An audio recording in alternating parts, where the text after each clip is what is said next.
परम पूज्य गिरिमा जी, सभी संतों को, परम पूज्य मीना दीदी को मेरा कोटि कोटि प्रणाम। आज माता जी का 16वां निर्वाण दिवस है। तो जब माता जी ने शरीर का त्याग किया था तो मैं शायद सिर्फ 7 या 8 साल की रही होंगी। तो बहुत संक्षिप्त में एक इंसिडेंट बताती हूँ जो मेरे दिमाग में आज तक है और मुझे आज तक याद है। एक बार शायद माता जी सो रहे थे या दोपहर को रेस्ट कर रहे थे। वो सोते तो शायद नहीं थे लेकिन रेस्ट कर रहे थे और हम सब साथ में थे, मम्मी, मैं और मेरा भाई।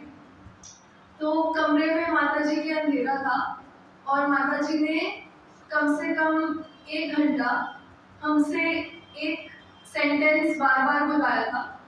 वो था, गौरी शंकर चेतो प्राणी, मस्त रहो भगवान बचो। माता जी हम जैसे ही बोलते बोलते चुप करते क्योंकि हमें लगता था कि माता जी शायद अब सो गए हैं, नींद आ गई है।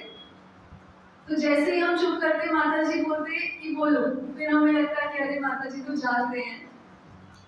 तो बार बार हम बोलते गए, 1 डेढ़ घंटा 2 घंटे में ही बोलते गए।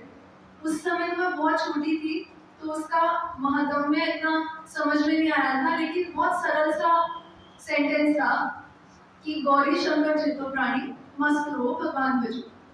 एक 7 साल के बच्चे के लिए भी समझना तो मुश्किल नहीं है, लेकिन जैसे जैसे मैं बड़ी होती गई तो इसकी और अर्थ और उसकी गूढ़ता समझ में आने लगी कि जितना साधारण, जितना सरल मैं समझ रही थी इसको, उतना सरल नहीं है। और सरल होते हुए भी उसका जो अर्थ है वो इतना गूढ़ है कि आप जिंदगी में आप कहीं भी, चाहे पढ़ाई में, चाहे किसी और एस्पेक्ट में इसे लगा के देखें तो हर जगह सटीक बैठता है।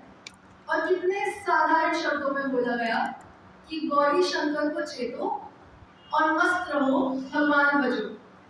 कोई हमें कुछ भी कह दे या कुछ भी हो जाए तो दिल से लगाकर उसे नहीं रखना है, मस्त रहना है और मस्त रहते रहते भगवान को भजते रहना है। तो ये सरल सी बात माता जी ने कही थी और माता जी की यही सबसे बड़ी खासियत थी कि वो इतनी बड़ी बड़ी बातों को इतना छोटा और हमारी छोटी सी बुद्धि के लिए इतना सरल कर देते थे कि 7 साल से लेकर शायद 80 साल तक के लोगों के लिए वो बात का उतनी ही प्रासंगिकता रहती है। और कहते हैं कि संत तत्व का कभी लोभ नहीं होता है। तो माता जी ने बेशक शरीर का त्याग कर दिया है और मैं बहुत छोटी थी जब किया था, तो शायद इतने एक्सपीरियंसेस उनके फिजिकल रूप के साथ नहीं हुए, लेकिन क्योंकि संत तत्व का लोभ नहीं होता है तो माता जी की प्रेजेंस, माता जी का होना मैं आज भी अपने आसपास पाती हूँ। और बहुत बार जब मन थोड़ा सा आशंका में आ जाता है या फिर कभी कोई चीज परेशान करने लगती है तो मन में कोई ऐसी बात आ जाती है जो मुझे लगता है कि माता जी कह रही हैं, तो उसके लिए माता जी के चरणों में बहुत बहुत प्रणाम, कोटि कोटि प्रणाम। उनका जितना धन्यवाद किया जाए उतना कम है।